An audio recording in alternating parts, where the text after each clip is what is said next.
What up, YouTube? Topaz Yates back for another album review. This one is to that Future, I Never Liked You. But before we jump into this album, first I gotta give you context. First I gotta let you know how I feel about this project going into it, so that you know how I feel about this project. But if you feel as though you know everything there is to know about Future, then feel free to fast forward to this point here. Who is Future? The mumble rap pioneer that crafted the foundation of the kinds of harmonies, effects, and the content that's used in commercialized trap music that we see right now. When you look back, you realize there's no Young Thug if there's no Future. Without Future, there's no Lil Baby. But Future has been signed to Epic, which is a division of Sony Music, for his entire career. And for better or worse, he left his imprint on music for how we see it.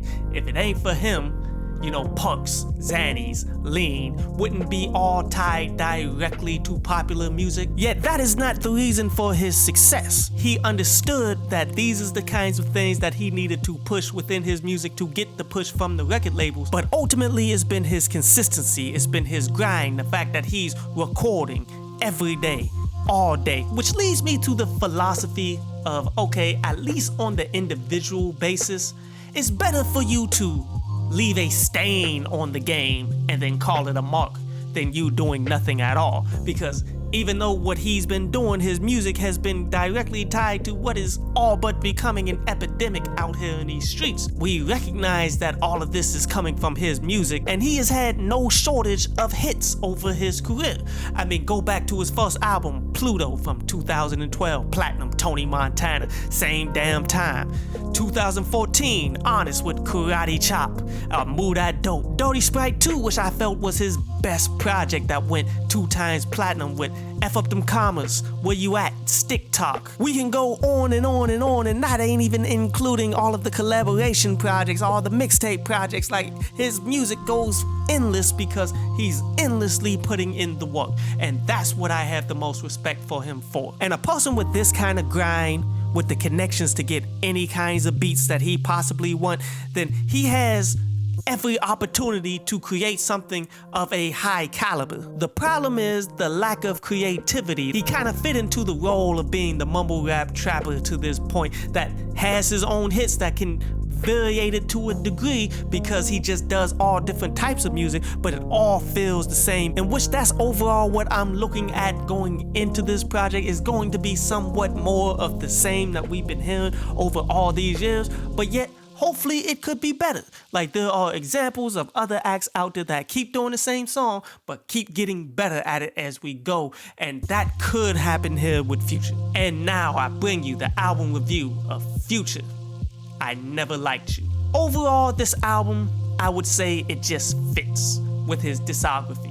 I don't think it tops DS2, which is by far his best work to date, but I won't say that he's beyond actually creating something that can top that album. I just think that this one isn't it, because his music just simply isn't all that diverse to begin with, but yet having the right combination of producers and inspiration on top of his work ethic, I could see better albums to come from this point, as this one does have a vibe to it. This one does have some entertaining pieces that I definitely deem you should peep out. And some of these key tracks, I feel that if they got like a video and the right push, then they can become a hit, a mass hit, like a bunch of his previous works have become. But after listening to this as many times as I have to this point, man, I realize, it gets a little redundant and some of the songs already are fading away. But let's go ahead and look at some of these songs off this project, man. Starting with Keep It Burnin' featuring Kanye, as Kanye is bringing the energy to this track that's been lacking from his last bunch of solo albums. Love the production to it. Love what they're doing with this. Simplistic, really just spitting, man. And I felt as though it was the right energy for the right project, that this song is one that's going to survive my playlist for a little bit at least. The next song I want to talk about is For a Nut featuring Young Thug and Gunna, which is a tricking song where he's speaking about all that he would buy to boss a chick up just to smash, as buying these watches and stuff for these chicks really ain't nothing to him based on the amount of money that he had. Basically the next evolution of the It Ain't Trickin' If You Got It song. I love the energy of this track, as it reminds me of the Super Slimy way back with Young Thug and all of that stuff. And it works pretty well, but I kind of prefer they're super slimy over this one, so I don't think this one's going to survive. The next song I want to talk about is that Massaging Me. Well, what he's talking about here is how women love to be around him because he's winning, but that energy of having these women around him because he's winning helps him get up and go out and keep winning. I love the energy of this one. I usually don't like the super brief songs like this, especially when they're dope, because that just irks me, because you could have just put in a whole nother verse and expanded on a song that was already dope. But in the context of an individual that's not super lyrical, I think these types of songs really pan out rather well for them. A brief get in, get out, hot song, keep it pushing. The next song I want to talk about is that Voodoo featuring Kodak Black. Now I wanted to touch on this because someone within my live stream was trying to tell me that Kodak was going to be great without Future, which, hey, could be.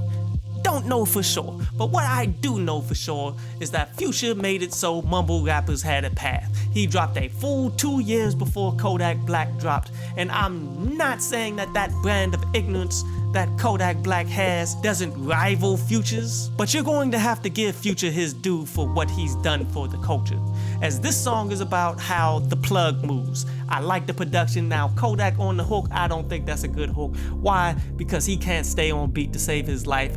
He's trying to make a longer, extended type hook that doesn't really work, like the pain in which he's trying to deliver with the half singing that he's doing. That has its moments, that is enjoyable, but overall, the whole hook just doesn't work. The next song I want to talk about is The Way Things Is Going. I feel as though this is the best song on the entire project. Love the beat by ATL Jacob. The drops on this joint was crazy. Speaking about how life is currently going with women and success, but remembering coming from the bottom as well. And the last song I want to talk about is that I'm On One featuring Drake. Feels like Where You At Part 2, don't you think? Well, the first song where him and Drake collaborated on this album was more of the Drake sensitive type track. This one is more of that evolution type production, as it's very common to what they've been doing from What a Time to Be Alive. Now, I wanted more of the punchline Drake for this instead of just the flexing, trying to be more diverse with the flow type Drake that Drake is actually providing on this, which is why this one already didn't survive my playlist, but it's a cool track. And you know, not gonna end this off here. We're gonna go ahead and talk about the bars too.